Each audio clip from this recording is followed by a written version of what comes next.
നമസ്കാരം. മലയാളി വാർത്ത ഇൻസൈഡിലേക്ക് സ്വാഗതം. ലോകം പോലും വിറച്ചു നിൽക്കുമ്പോൾ എന്ത് ചെയ്യണമെന്നറിയാതെ പകച്ചു നിൽക്കുന്ന സാഹചര്യത്തിൽ കരുത്തോടുകൂടി തലയെടുപ്പോടുകൂടി ഇന്ത്യ മുൻപന്തിയിലേക്ക് വരുന്നു. ഇതുതന്നെയാണ് ഇന്ത്യയുടെ പവറെന്ന് ലോകരാജ്യങ്ങൾ ആവർത്തിച്ചു പറയുന്നു. പശ്ചിമേഷ്യൻ സംഘർഷം, ഒരു ഭാഗത്ത് അമേരിക്കയും ഇസ്രയേലും, മറുഭാഗത്ത് ഇറാനും. ഈ സംഘർഷത്തിൽ ഇടപെടാനോ ഇതിൽ കൂട്ടുകൂടാനോ തയ്യാറാകാതെ മറ്റു രാജ്യങ്ങൾ പകച്ചു നിൽക്കുമ്പോഴാണ് ഇറാൻ ബോംബിട്ട് തകർക്കുമെന്ന് പറഞ്ഞ ഹോർമുസ് കടലിടുക്കിലൂടെ ആരും പ്രതീക്ഷിക്കാത്ത ആ സർപ്രൈസ് ഇന്ത്യ നടത്തിയിരിക്കുന്നത്.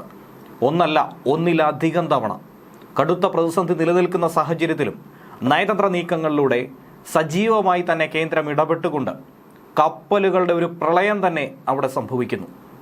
നിരനിരയായി കപ്പലുകൾ ഇന്ത്യ ലക്ഷ്യമാക്കി പാഞ്ഞെടുക്കുന്നു. ഇതുതന്നെയാണ് ഇന്ത്യയുടെ പവർ. സംഘർഷം രൂക്ഷമാകുന്ന സാഹചര്യത്തിൽ പോലും സഹകരണത്തിലൂടെയും നയതന്ത്രത്തിലൂടെയും പ്രതിനിധികളെ കൈകാര്യം ചെയ്യാൻ കഴിയുമെന്ന് വീണ്ടും ഒന്നുകൂടി തെളിയിക്കുന്നു ഇന്ത്യ. ഹോർമുസ് കടലിടുക്ക് തന്നെയാണ് അതിന് സാക്ഷിയായിരിക്കുന്നത്. ഇന്ത്യയും ഇറാനും തമ്മിലുള്ള തന്ത്രപരമായ ബന്ധം ഈ പ്രതിസന്ധി ഘട്ടത്തിൽ കൂടുതൽ ശക്തമായി തന്നെ തെളിയുന്നു.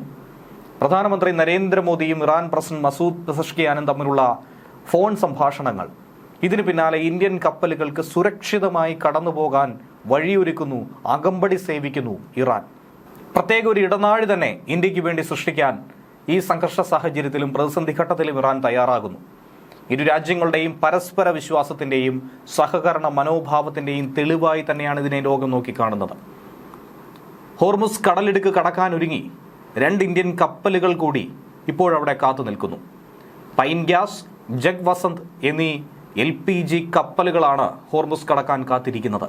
ഈ 2 കപ്പലുകളും നിലവിൽ UAEയിലെ ഷാർജയ്ക്ക് സമീപമാണ് നങ്കൂരമിട്ടിരിക്കുന്നത്.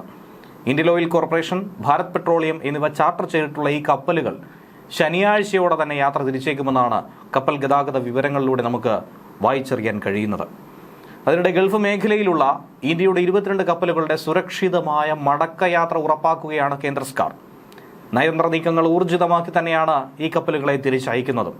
കപ്പലുകളുടെ സുരക്ഷിതമായ യാത്ര ഉറപ്പാക്കാൻ വേണ്ടി പ്രധാനമന്ത്രി നരേന്ദ്രമോദി വിവിധ ലോക നേതാക്കളുമായി ഇതിനോടകം തന്നെ ചർച്ച നടത്തുന്നുണ്ട്. വിദേശകാര്യ മന്ത്രാലയ വക്താവ് രൺധീർ ജയ്സ്വാളാണ് ഇതുമായി ബന്ധപ്പെട്ട സൂചനകൾ ഇപ്പോൾ നൽകുന്നത്. കപ്പലുകളുടെ യാത്ര സംബന്ധിച്ച വിവരങ്ങൾ ഇപ്പോൾ ലഭ്യമായിട്ടില്ല എന്നാണ് ഷിപ്പിംഗ് മന്ത്രാലയത്തിലെ സ്പെഷ്യൽ സെക്രട്ടറി രാജേഷ് കുമാർ സിൻഹ പറയുന്നത്. ഹോർമുസ് കടലിടുക്കിലെ പ്രതിസന്ധി ആഗോള എണ്ണവാതക വിലയിൽ വലിയ വർധനവിനും അന്താരാഷ്ട്ര തലത്തിൽ വലിയ ഊർജ്ജ പ്രതിസന്ധിക്കും കാരണമായ ഘട്ടത്തിൽ കൂടിയാണ് ഇന്ത്യ ഫലപ്രദമായി ഇടപെട്ടുകൊണ്ട് നമ്മുടെ രാജ്യത്തെ ജനങ്ങൾക്ക് വേണ്ടിയും ലോക നന്മയ്ക്ക് വേണ്ടിയും ഇത്തരം ഇടപെടലുകൾ നടത്തി പോരുന്നത്. ഹോർമുസ് കടലിടുക്കെന്ന് പറയുമ്പോൾ ഏവർക്കും അറിയാവുന്നതാണ്, ലോകത്തിലെ തന്നെ ഏറ്റവും നിർണായകമായ സമുദ്ര പാതകൾ ഒന്ന് തന്നെയാണ്. ആഗോള എണ്ണ വിതരണത്തിന്റെ വലിയൊരു പങ്ക് വഹിക്കുന്നതും ഈ ഇടനാഴി തന്നെയാണ്. അതുകൊണ്ട് ഈ പ്രദേശത്ത് ഏത് തരത്തിലുള്ള സംഘർഷമുണ്ടായാലും അസ്വസ്ഥതകൾ ഉണ്ടായാലും അത് ആഗോള സമ്പദ് വ്യവസ്ഥയെ പോലും ബാധിക്കും. ഈ സാഹചര്യത്തിൽ ഇന്ത്യൻ കപ്പലുകൾക്ക് സുരക്ഷിതമായ പാത ഒരുക്കാൻ ഇറാൻ തന്നെ മുന്നോട്ട് വരുന്നു.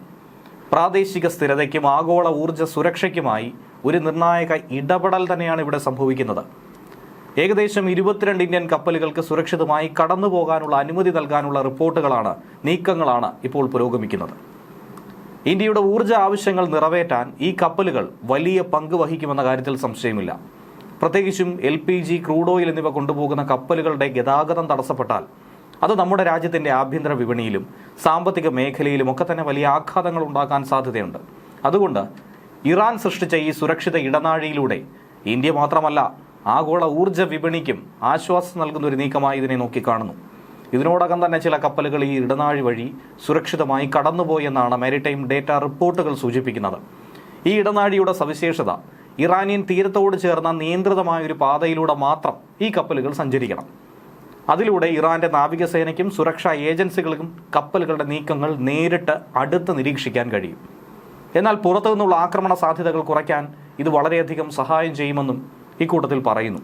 നിലവിലെ സംഘർഷ സാഹചര്യത്തിൽ അമേരിക്ക, ഇസ്രയേൽ എന്നിവയുമായി ബന്ധപ്പെട്ട കപ്പലുകൾക്ക് നിയന്ത്രണം ഏർപ്പെടുത്തിയെങ്കിൽ പോലും ഇന്ത്യ പോലുള്ള സൗഹൃദ രാജ്യങ്ങൾക്ക് സുരക്ഷിതമായ ഗതാഗത സംവിധാനം ഉറപ്പാക്കാൻ ഇറാൻ തയ്യാറായിരിക്കുകയാണ്. ഏറ്റവും ശ്രദ്ധേയമായ വിഷയം, ഇതൊരു സാധാരണ സമുദ്ര ഗതാഗത പ്രശ്ന പരിഹാര മാർഗമായിട്ടല്ല കാണേണ്ടത്, മറിച്ച് ഇരു രാജ്യങ്ങൾ തമ്മിലുള്ള ഉഭയകക്ഷി ബന്ധം, വലിയ നയതന്ത്ര സന്ദേശം, ഇതൊക്കെ തന്നെയാണ് വിളിച്ചോതുന്നത്.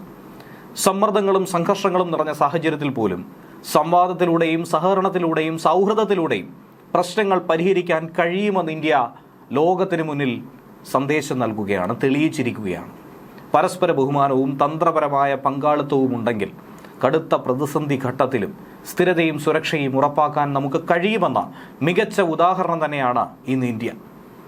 അവസാനമായി ഈ നീക്കം ഇന്ത്യ ഇറാൻ ബന്ധത്തിന്റെ ഭാവി ദിശയെക്കുറിച്ചുള്ള വ്യക്തമായ സൂചനയും നൽകുന്നു. ഇനിയിപ്പോൾ എന്തൊക്കെ പ്രതിസന്ധി വന്നാലും ഇറാനൊപ്പം നിലകൊള്ളുന്ന രാജ്യമായി ഇന്ത്യ ഉണ്ടാകും എന്ന വ്യക്തമായ സന്ദേശം. ഊർജ്ജ സുരക്ഷ, സമുദ്ര ഗതാഗതം, പ്രാദേശിക സ്ഥിരത എന്നിവയിൽ ഇരു രാജ്യങ്ങളും ഒരുമിച്ച് പ്രവർത്തിക്കാൻ തയ്യാറാണെന്നുള്ളത് ഇത് ലോകത്തോട് വിളിച്ചോതുന്നു. ആഗോള രാഷ്ട്രീയത്തിൽ സംഘർഷങ്ങൾ ഉണ്ടാകുന്ന ഘട്ടത്തിൽ ഇന്ത്യ ഇത്തരത്തിലുള്ള പരോക്ഷമായ സൂചനകൾ പലപ്പോഴും നൽകാറുണ്ട്. ഈ സൂചനകളൊക്കെ തന്നെ വലിയൊരു സൂചകം കൂടിയാണ്. സഹകരണം തന്നെയാണ് ഏറ്റവും ശക്തമായ ആയുധമെന്ന് ഏറ്റവും ഒടുവിലത്തെ ഈ സംഭവം സൂചിപ്പിക്കുകയാണ്. ഹോർമുസ് കടലിടുക്കിലെ ഈ പുതിയ ഇടനാഴി ചരിത്രത്തിൽ തന്നെ രേഖപ്പെടുത്തുന്ന സംഭവവികാസമായി ഇതിനെ വിലയിരുത്താം. അമേരിക്കയും ഇസ്രയേലും ഇറാനെതിരെ നടത്തിയ സൈനിക നീക്കത്തിൽ ഇറാന്റെ പരമോന്നത നേതാവ് ആയത്തുള്ള അലി ഖമനേയി കൊല്ലപ്പെട്ടതിനെ തുടർന്ന് തന്നെയാണ് ഈ മേഖലയിൽ ഇത്രയധികം സംഘർഷം വഷളായതും ശക്തമായതും.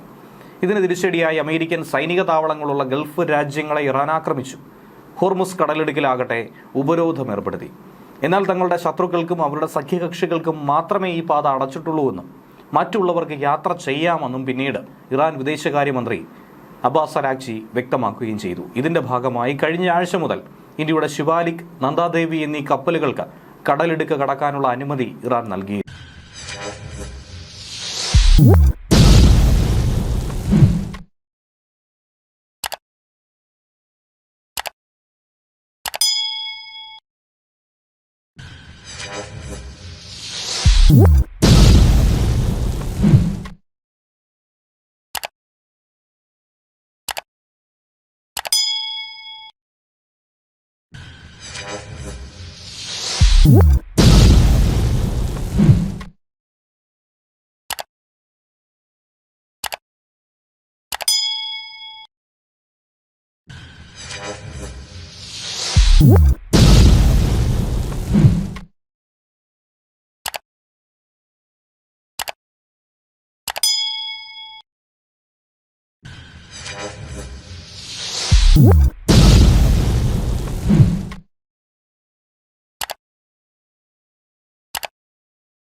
What?